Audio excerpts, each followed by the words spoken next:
Well, last week, an FDA advisory panel found phenylephrine, a drug found in many common cold and flu medications, was, guess what, ineffective. Dr. Kumar is on call this morning with more on these findings and how to make the right choices at the drugstore. So how big a surprise was this to find out that this thing is ineffective? I mean, this is big news. Yeah. You know, phenylephrine is one of the most common ingredients found in cold and flu medications.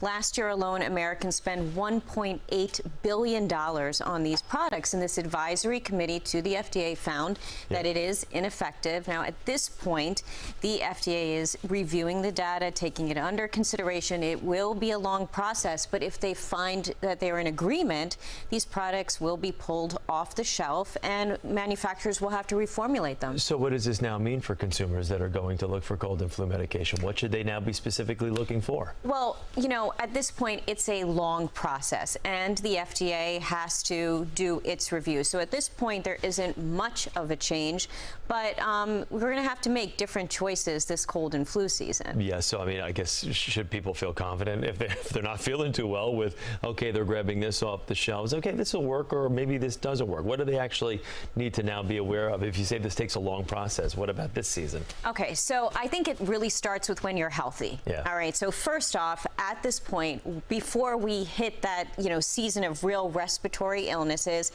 sleeping, eating well, good nutrition, and check your vitamin D levels. Yep. Okay, low vitamin D is associated with worsening infections.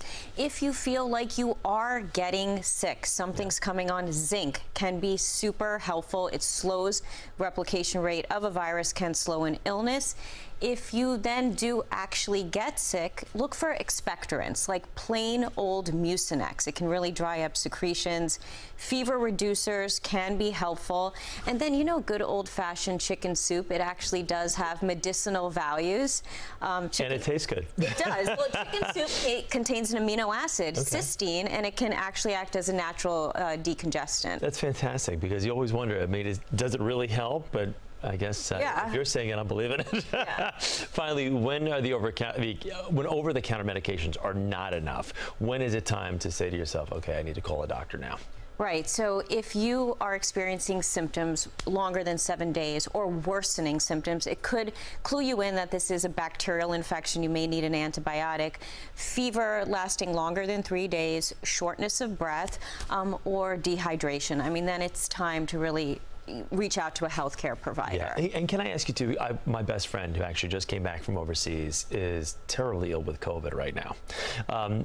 When people were getting into that cold and flu season, the difference between cold and flu and COVID that people kind of need to be on the lookout for. You know, there's so many overlap. There's such an overlap. It is just so hard to say, because cold and flu, nasal congestion, cough, low-grade fever, body aches, very similar to COVID symptoms. So when in doubt, the best thing to do is really test yourself. Yeah, and then just get over there and see that physician right away and take the doctor's advice. And be careful with the over-the-counter medications. You know, we hear over-the-counter and we think benign.